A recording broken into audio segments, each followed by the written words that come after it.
Todo o material contido nesse filme é autêntico. Algumas cenas contêm material explícito e se recomenda supervisão paterna.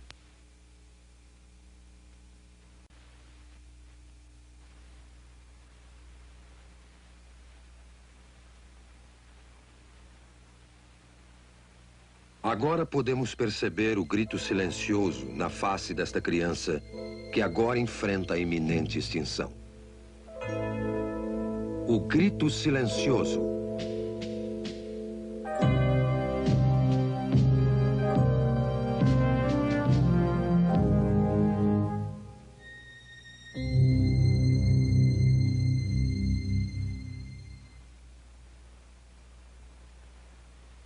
Meu nome é Bernard N. Nathanson. Sou um médico e também obstetra e ginecologista. E acho que tenho alguma experiência em matéria de abortos. Bem, quando eu estudava medicina, em 1949, não havia uma ciência como a fetologia. Aprendemos que esta criança a nascer, o feto, era uma coisa no útero e que somente por uma questão de fé era ou não era um ser humano e se esse ser humano teria ou não qualquer qualidade bem pessoal. Mas essa história mudou desde 1970. Foi nessa época que a ciência da fetologia surgiu nos meios médicos.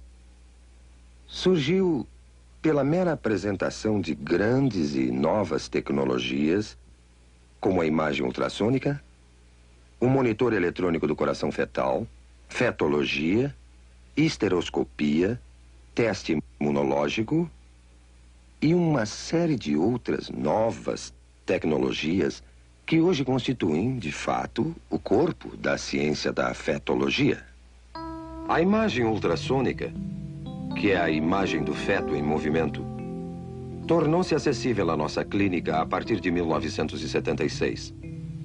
A sala para exames ultrassônicos consiste de uma convencional mesa de exame e do aparelhamento de ultrassom. Essa máquina que vemos aqui. A mulher grávida é colocada na mesa para o exame. O abdômen é devidamente coberto. A ponta do instrumento é colocada sobre o útero. O aparelhamento consiste basicamente de um cristal que emite ondas de som em alta frequência. E um outro aparelho que capta o eco dessas ondas. O eco é então registrado num computador que o transforma em uma série de imagens da criança a nascer. E a criança pode ser observada por uma análise linear, que é útil para a gravidez adiantada, ou por uma de setor, que é mais precisa para delinear a criança na fase inicial, como esse caso. A imagem reconstruída pelos moldes do eco é capaz de ser de uma absoluta clareza e é tão detalhada nesse instrumento que as válvulas do coração são observadas abrindo e fechando com as contrações do coração. Mães e pais, pela primeira vez, têm podido ver suas crianças antes do nascimento, com essa espetacular tecnologia. Essas tecnologias, esses aparelhos e máquinas que usamos diariamente, têm nos convencido que, sem dúvida, essa criança a nascer é também outro ser humano, outro membro da humanidade, sem distinção, de maneira alguma, a qualquer um de nós. E pela primeira vez, temos a tecnologia para ver um aborto sob o ponto de vista da vítima. A imagem ultrassônica nos permite ver isso. E assim, pela primeira vez, vamos observar como uma criança vai sendo torturada, desmembrada, desarticulada esmagada e destruída pelos insensíveis instrumentos de aço do aborteiro.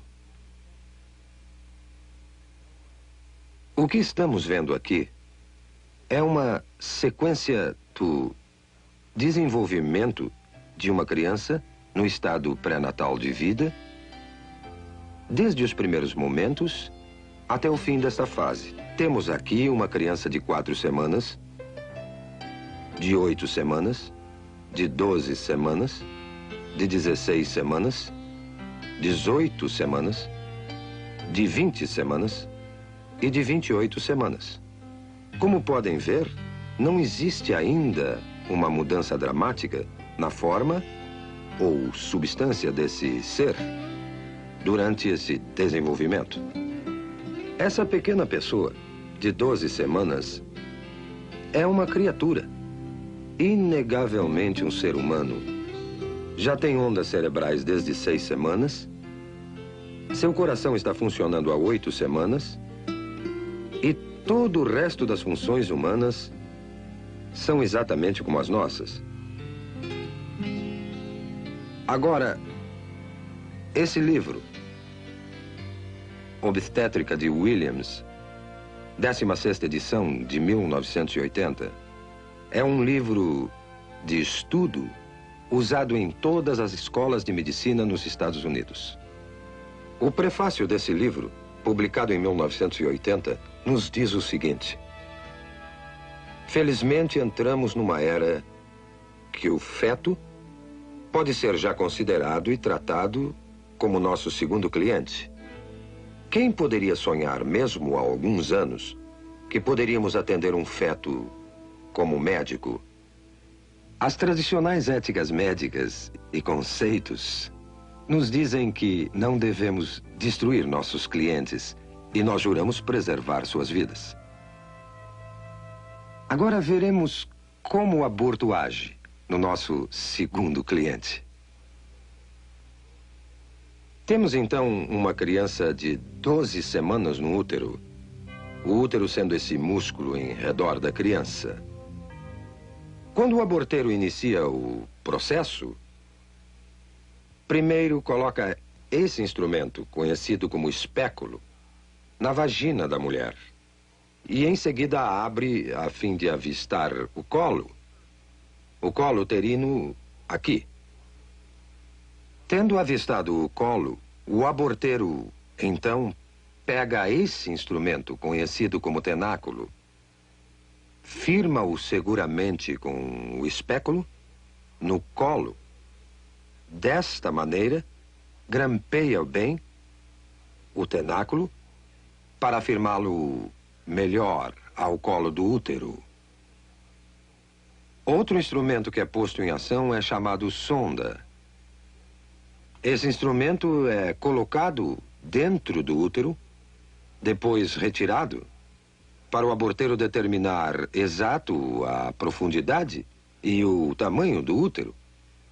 Depois, esse grupo de dilatadores, esses metálicos curvos instrumentos, são usados para fazer a dilatação do colo, a fim de aplicar finalmente os mencionados instrumentos de aborto.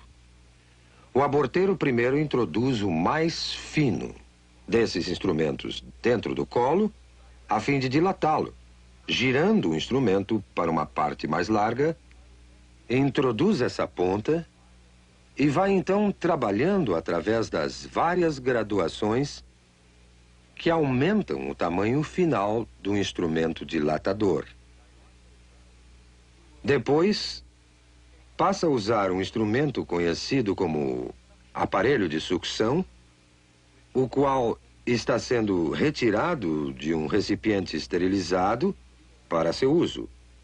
E então, isso será inserido no colo dilatado até chegar ao útero, para então perfurar o saco que cobre a criança, esvaziando do fluido que a cerca.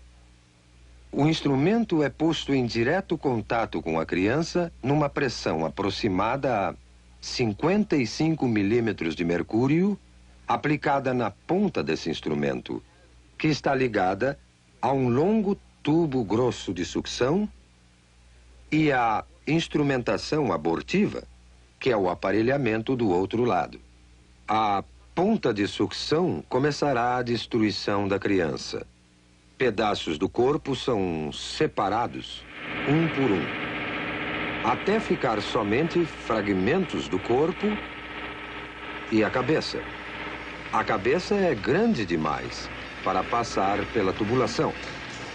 Para isso é necessária a aplicação de outro instrumento, chamado pinça de pólipo, dentro do útero, através do colo já dilatado. E o aborteiro, então, terá que pegar a cabeça da criança, que flutua livre dentro do útero, entre os anéis desse instrumento. A cabeça é então dilacerada e seus pedaços removidos com seus respectivos ossos. E o aborto, então, estará concluído. Já vimos como uma criança de 12 semanas aparece na tela ultrassônica. Também vimos a mecânica, todas as fases do aborto de 12 semanas.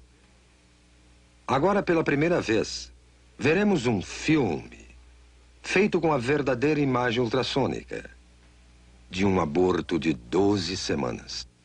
Não se esqueça que não é um caso fora do comum, um aborto tardio. É um dos 4.000 casos de aborto feitos todos os dias nos Estados Unidos. Esse filme foi feito numa clínica de abortos. O médico que realizou o aborto foi um jovem que trabalhava em 2 diferentes clínicas de aborto ao mesmo tempo. Ele já havia feito mais de 10.000 abortos na sua vida. Quando lhe pediram para assistir uma exibição deste filme, ele ficou tão chocado do que ele fazia que saiu da sala por um momento. Voltou para ver o final, mas nunca mais fez outro aborto. A moça que manobrou a verdadeira câmera ultrassônica era uma feminista e a favor do aborto. Mas ela também ficou tão chocada pelo que viu nesta sessão de cinema que nunca mais quis discutir o assunto aborto. Mas vamos voltar ao filme em questão. Estamos observando um detalhe de uma verdadeira imagem ultrassônica de uma criança de 12 semanas. A criança está colocada nesta direção.